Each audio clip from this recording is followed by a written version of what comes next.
Welcome to the Speaking of Writers podcast. I'm Steve Richards. Today, I'm thrilled to welcome New York Times bestselling author Brett Battles, whose latest novel is Stuart Woods Deep Water, the newest installment in the legendary Stone Barrington series. When Stone Barrington joins one of his clients, Trenton Sidney, aboard a luxurious new yacht for what should be a relaxing sunset cruise, disaster strikes. A mysterious shipwreck leaves only four survivors and very few answers. As Stone begins the difficult task of contacting the beneficiaries of Trenton's will, new evidence emerges suggesting the tragedy may not have been an accident at all. What follows is a suspenseful investigation filled with secrets, deception, and danger lurking beneath the surface. Brett Battles is a New York Times bestselling author of more than 40 novels, including the Jonathan Quinn, Rewinder, Project Eden, and Nightman Chronicles series. A three-time Barry Award nominee, he won the award for Best Thriller in 2009 for The Deceived. I'm happy to have, for the first time, Brett Battles joining me here on the Speaking of Writers podcast. Welcome. Thank you. Thank you for having me. Glad to be here. It's great to have you. So, what first excited you about writing Deep Water, and what drew you, Brett, to this particular mystery for Stone Barrington? Well, I think, every, yeah, I'm always trying to think of a new situation in which Stone will find himself that could be unique from one of the other many books in the series, something that interests me. I think on this one in particular, um, I was hit with this image of Stone being on a yacht as it was sinking, waking up on a yacht, a sinking yacht. And that's where the whole story started for me. I didn't know whose yacht it was at that time or what the story would follow from that. But that image just stuck with me. And then I developed an outline from that and the story to go with it because I thought it would be a really obviously dynamic place to start the story and could have so many interesting things come from it. Yeah. Stone survives the disaster, but is left with very limited memories of what happened. How does Correct. that uncertainty shape the investigation? Well, I mean, it obviously makes it harder for him. I mean, because he doesn't remember anything that could have helped him figure out what had happened. Um, uh, so he's kind of going into it blind. I mean, the last thing he remembers is from earlier in the evening before he even went to bed. And the next thing he knows, he's on the floor of his stateroom with water sloshing in the hallway outside. Um, so he's going into it blind, trying to figure out what happened. How did this basically brand new yacht that his friend had purchased go down and leave him? He was stranded in the water for a few hours before rescue came. Um, there's a lot of motivation to figure out, plus the fact that he is the executor of Trenton's will, which is now comes into play because Trenton, it's no big secret because it happens in the first chapter, but Trenton obviously doesn't survive the sinking, and then you know there's many different parties in the will, some that are surprises that um, make things interesting. Hmm. The title Deep Water works both literally and figuratively here. What does Correct. that title represent to you? Well, to me, I mean, am I perfect at this? No, but I always like titles that have multiple meanings, um, both literal and more metaphorical. In this, obviously, deep water is, somebody is getting, piling things on more and more and more, just, trying to achieve a goal, but it's actually putting themselves more in deep water, I would say. Um, there is also a secondary storyline about Stone's friend, who is the head of MI6, who's being targeted by um, an unknown entity. And so she is in effect in deep water because of this. And then obviously there's the actual metaphor of the boat sinking, several hundred feet under to the bottom of the sea, which is deep water, literally. Mm. Stone Barrington. He's been one of the most beloved characters in modern thriller fiction for decades now. What has Right. been your approach, Brett, to maintaining his voice while bringing your own storytelling style to this series? I think, well, it's been somewhat of a gradual thing. I mean, at first, I really very much wanted to stick as close as I could to how Stuart was doing things when he was alive. Um, Not that I venture too far from that now, but I needed to make sure I had a handle on his voice, the way he tells a story, the relationships between the different characters that he's long established. Um, so I tried to stick very close to that. I mean, the first book I did was actually finishing Near Miss, which he had written half of when he unfortunately passed. And then I finished that. And then the next one I wanted to, I tried to not put too much of myself into it, um, because I'm still trying to, get a handle of everything. As it's gone on now, I still stick a lot very closely to him, but I also, I've added several of my own characters that now have appeared in many of the different books. Um, there are certain situations that I handle slightly differently, probably than Stuart did. I mean, not that I can necessarily name them, but and I've gotten a little bit of the way that I phrase things into the stories now. I'm a little bit, um, I feel a little bit more at ease at adding some of those in, but not to dominate or anything. I'm still trying to tell it in Stuart's voice, but giving it a little bit of my twist on it too, because I'm part of it now too. So, um, and that seems to be working. Everybody seems happy, so Mhm. that makes me happy. This is now the 67th Stone Barrington novel. Yes. Stone often finds himself in extraordinary situations while remaining grounded and relatable too. What do you think makes him endure as a character? Well, I think he has a good heart. Mm. He is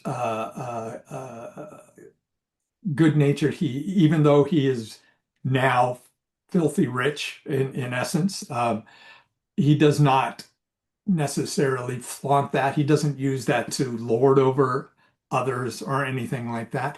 He helps people who he knows need help, and he doesn't tolerate bullies or whether that be corporations, other lawyers, governments, whatever, taking advantage. Um, so I think all of these things play into him. He's flawed. He's not perfect. He's not, he makes mistakes now and then. Um, uh, and he's man enough to admit it. So I think all of that helps to make him enduring, make him someone that people, even though none of us, very few of us can relate to somebody with as much money as he has and the Mm. kind of life he has, he still is in many ways not somebody. I mean, he comes across as somebody that you could hang out with or you could talk to and you could, um, um, you know, enjoy your time with without feeling lesser. Did you revisit any particular Stone Barrington novels while preparing to write Deepwater?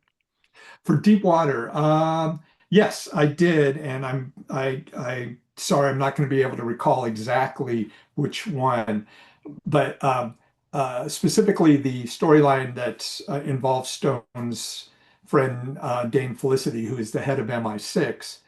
Um, the entity that's coming after her is somebody from one of the books Stuart wrote, um, that has a grudge against her and Stone for something they did to him many years ago.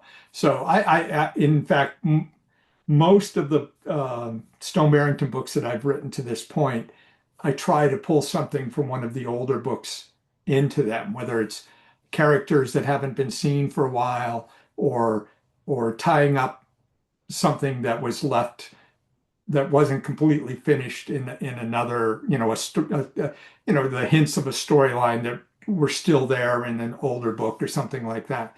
I've been trying to bring those in where I can, to this point. Brett, I heard you mention outline earlier. Are you primarily an outliner, or do you discover the story, both, a mix of both, or do you Right. discover the story as you write it? Well, um, when working with the Stone Barrington estate, part of the my what I need to do is deliver outlines for Mm. books. Um, I am not an outliner by personal preference. Almost all of my own books um, are not. I don't do a traditional outline. Um, what I like to look at is that my first draft is like an outline. It's just a very detailed, very long outline because it's a mess and I need to clean it up. But I've worked out all the story. I like to work out the story as I'm writing it. I am not in that same position with Stuart Woods books. So I'm getting better at it, but I have been forced to use a muscle that I don't usually use in writing the outlines for these books. In fact, I just literally sent off the outline for the next one I'm supposed to write about, what, 30 minutes ago. So, You have written more than 40 novels across multiple genres and series. What keeps you creatively energized after so many books? I, I try, it's the characters, it's the story. I always try to find something that's going to be interesting. Um, I, my mind is constantly moving on ideas and stuff that, I've gotten so many more ideas than I'm ever going to be able to write the books for, unfortunately. But, I'm constantly keeping notes on all sorts of things. Um, I, you know, the desire to never have to go back to a corporate job also is a Mm. big, I really like writing. I like having the freedom to spend my days thinking about story. Story is something that has always intrigued me. So, whether it be, movies or television shows or song lyrics or books or whatever, I fill my life with story. I'm always watching something. I'm always listening to a book on audio, or I'm writing. It's the I it's just being able to be in that life is a big motivation, and it's not something that I ever want to go away. So, What does your typical writing day look like? well, I am a right first thing in the morning kind of person, and I get up early like 4:30, and I don't like writing at home because there's too many distractions at home. you know, there's TV, there's my PS5, there's all sorts of things. There's a nap I could be taking. Um, so I go to a coffee shop usually, and the coffee shop I usually go to opens at 5:30. I'm always almost always the first customer to walk through the door.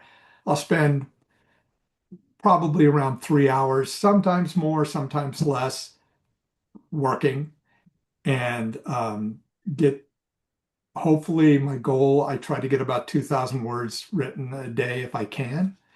Um, and then I'm back home by 10 a.m. and my writing day is basically done, but my mind is still going on ideas of what I need to work on for the next day, on other stories that I want to do. I may also do some more work in the afternoon too, but I'll come back, I'll exercise, I'll take care of email, I'll do something like that. I'll listen to an audiobook, something like that. But the main writing portion of my day is first thing in the morning, because if I don't hit it first thing in the morning, it's unlikely I'll hit it at any point during the day. Was there a moment that made you realize you were truly a writer? Um, I don't know. I have I have known that I wanted to be a novelist, and I actually told people this when I was in fifth grade, and so it was always in my mind that that's what I wanted to do. It just took a long time to get there. I was 45, I think, when my first book came out. Um, so, I got sidetracked along the way. I had life happened. I had other jobs and everything, but always in my head, I'm going to do this. And there were years I wasn't writing, but there were years I was writing every day. And it finally paid off in my 40s. But as for a single moment, could be just listening to my fifth grade teacher, Mrs. Thurm, reading to us right after lunch every day, which is still one of my favorite memories is from school. I just remember that was a big draw to me because I was like, I want to write stories. I want to do this. So I guess that maybe. Did you ever get this far in your dreams? Oh yeah, in the dream, sure, Mm. sure, Mm. sure. Yeah, I was, but it would have also have happened a lot earlier Yeah. when I would, but I'm happy to be here now. I think the child me would be pleased where I am now. So Brett, what's the best thing about being an author? the best thing about being an author is just living in story and thinking about all these characters and and coming up with ideas that I'm never going to write stories. That's still awesome, Mm. and just living in all these possibilities. It's like in my head, I'm living in a multiverse and I've got all of these realities all around me all the time, which is good and sometimes frustrating and probably frustrating to the people around me. But um, yeah, I just like living with story, surrounded by story and encased in story all the time. I think that's the best part. And Brett, if Stuart Woods popped up in a window here on Zoom right now, and we're sitting here with us today, what do you think he would be most pleased about regarding the continued success of Stone Barrington? Well, I think he would hopefully be pleased that I have kept true to his characters and have expanded the universe in ways that he would be happy about. Um, I hope that would be his response. Um, after we get out over the shock that he's actually talking to us at that point. But yeah, that would be probably what I would hope for. Yeah. Did you ever get a chance to meet him? I, in person, only met him twice, and this was long before actually, we did write one book together before he died, but it was in his Teddy Fay series, but all of that was dealt with over email back and Mm. forth and stuff like that. Um, but we were on a panel together at one conference or something, and then we did another event, a book event where we both did like we weren't on at the same time, but we were on the same night at this book at Skylight Bookstore in Los Angeles. I don't think I said more than just hello, my name's Brett, and just greeting, but we had no idea at the time what was going to happen in the future. How did you get selected to continue the series? I am not 100% sure how that happened. Um, the well, how I got pulled in was it was with the, like I said, the Teddy Fay series. Right. They needed, that was a series that he always used co-authors on, and they needed a new co-author at that time. And his agent got a hold of my agent. I don't know what specifically clued them into me. I do know that, Teddy Fay is a spy, former spy who works in Hollywood. I have written many spy novels, and I used to work in Hollywood. So I thought maybe that pulled them to me. But that I did I talked to them and they decided they wanted to go with me. I wrote that book. I happened to turn that book in 2 weeks before Stuart passed away.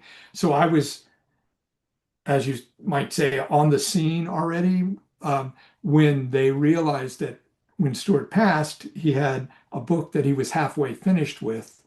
And so they asked me if I would finish it. And I said, of course, I said yes. And that was Near Miss, which I finished. And then since then, I've just continued on. Mm. He's Brett Battles. His latest novel is Stuart Woods Deep Water. Book is available now wherever books are sold. Brett, thank you so much for joining me. Thank you for having me.